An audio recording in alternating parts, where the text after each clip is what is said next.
Friends, welcome to our channel. Brahmamudi serial next ఎపిసోడ్లో ఏం జరగబోతోందో ఈ వీడియోలో చూసి తెలుసుకుందాం. యామినికి వార్నింగ్ ఇచ్చిన కావ్య అసలేం జరిగింది అని తెలుసుకోవడానికి ఈ వీడియోని స్కిప్ చేయకుండా ఎండ్ వరకు చూసేయండి.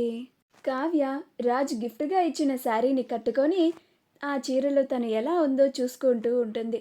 అలా రాజ్ ఫోటోని పట్టుకొని రాజ్తో మాట్లాడుతున్నట్లుగా అనుకుంటూ ఉంటుంది. అలా నేను ఇప్పుడు ఆయన గురించి ఆలోచిస్తున్నట్లుగానే ఆయన కూడా నా గురించి ఆలోచిస్తూ ఉంటారా అని అనుకుంటూ ఉంటుంది. అప్పుడే రాజ్ కావ్యకి కాల్ చేస్తాడు. అప్పుడు కావ్య కాల్ చేసింది రాజే అని చూసి, ఇది భలే ఉందే, నేను కూడా ఇప్పుడే అనుకున్నాను ఆయన గురించి నేను ఆలోచిస్తున్నాను, నా గురించి ఆయన ఆలోచిస్తున్నారా అని.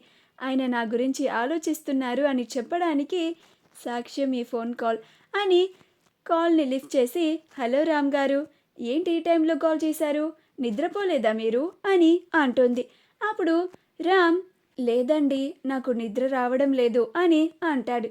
అప్పుడు కావ్య, ఏమైందండి, ఎందుకని మీకు ఈరోజు నిద్ర పట్టడం లేదు అని అంటుంది.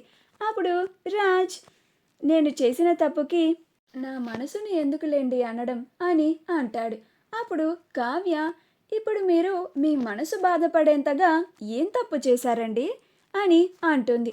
అప్పుడు రాజ్, అంటే అది కళావతి గారు, నేను మీ ఇంటికి ఉదయం వచ్చాను కదా అని అంటాడు.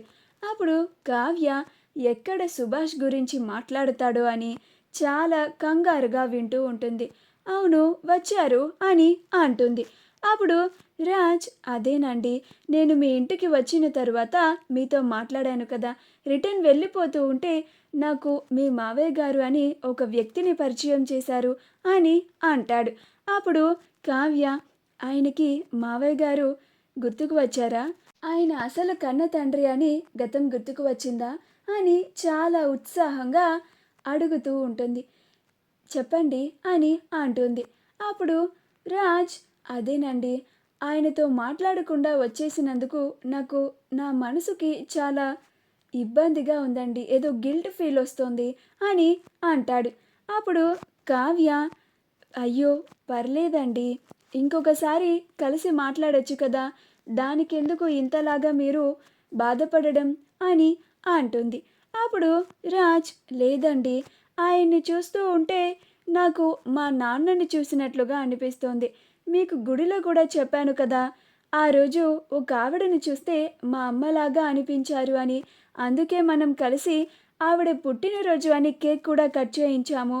ఇప్పుడు ఈయన్ని చూస్తుంటే మా నాన్నని చూసినట్లుగా అనిపిస్తోందండి. నాకెందుకని ఇలా అనిపిస్తోంది, ఇప్పుడైనా చెప్పచ్చు కదా, ఆ ఇంటికి నాకు ఏదన్నా సంబంధం ఉందేమో అని అంటాడు. అప్పుడు కావ్య, అమ్మో, ఈయనకి గతం కొంచెం కొంచెంగా గుర్తుకు వస్తోంది, అది పూర్తిగా గుర్తుకు వచ్చేంత వరకు నేను మౌనంగా ఉండడమే మంచిది. ఇప్పుడు ఈయనకి కొంచెం గుర్తుకు వచ్చిందని మిగతాదంతా నేను చెప్పేస్తే ఆయన దాని గురించి ఇంకా ఎక్కువగా ఆలోచించేస్తారు, అప్పుడు దాని గురించి ఇంకా ప్రెషర్ ఎక్కువైపోతుంది అని అనుకొని, రామ్ గారు, మనం రేపు ఉదయం కలిసి మాట్లాడుకుందామండి, ఇప్పుడు లేట్ అవుతుంది కదా, నాకు నిద్ర వస్తుంది, సారీ అండి, బాయ్ అని కాల్ని కట్ చేసేస్తుంది. అప్పుడు రామ్, సరేనండి కళావతి గారు అని కాల్ని కట్ చేసి, ఇదేంటి కళావతి గారిని ఎప్పుడు అడిగినా కానీ ఏదో ఒకటి చెప్పి తప్పించుకుంటున్నారు, నాకు అసలు నిజం ఎందుకని చెప్పడం లేదు, కళావతి గారు కాకుండా నాకు ఈ అసలు నిజాన్ని ఎవరు చెప్తారు అని ఆలోచిస్తూ ఉంటాడు. అలా రాజ్కి ఒక ఉపాయం వస్తుంది.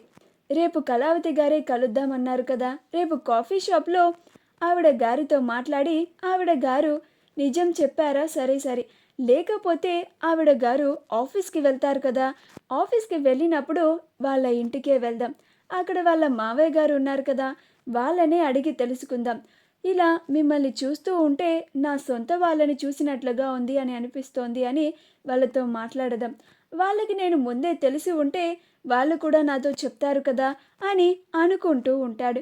అలా నిద్రపోతాడు. మరుసటి రోజు కావ్యని కలవాలని తొందరగా రెడీ అవుతాడు.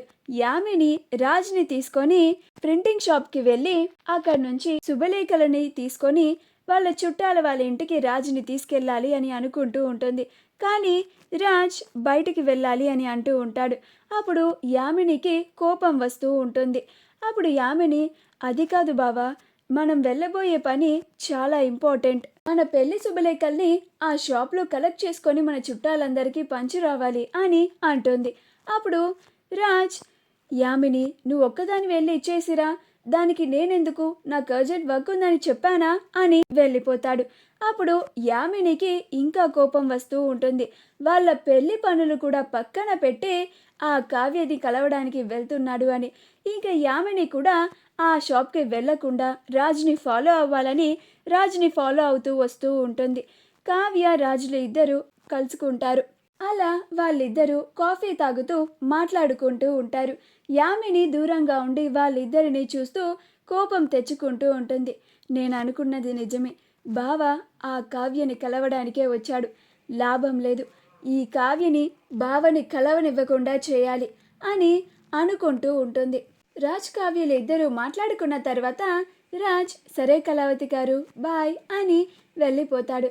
అలా కావ్య కూడా తిరిగి వచ్చేస్తూ ఉంటే యామిని కావ్య దగ్గరికి వెళ్ళి, హలో కళావతి అలియాస్ కావ్య అని అంటుంది.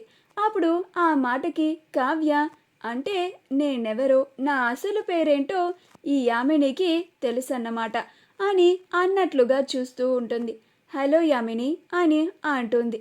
అప్పుడు యామిని, ఎంత ధైర్యం ఉంటే నా బావనే నాకు దూరం చేయాలని చూస్తావా అని అంటుంది. అప్పుడు కావ్య, హలో, ఎవరు ఎవరిని ఎవరికి దూరం చేశారో ఆ దేవుడికి తెలుసు, నీకు తెలుసు అని అంటుంది. అప్పుడు Yamini, what do you mean అని అంటుంది.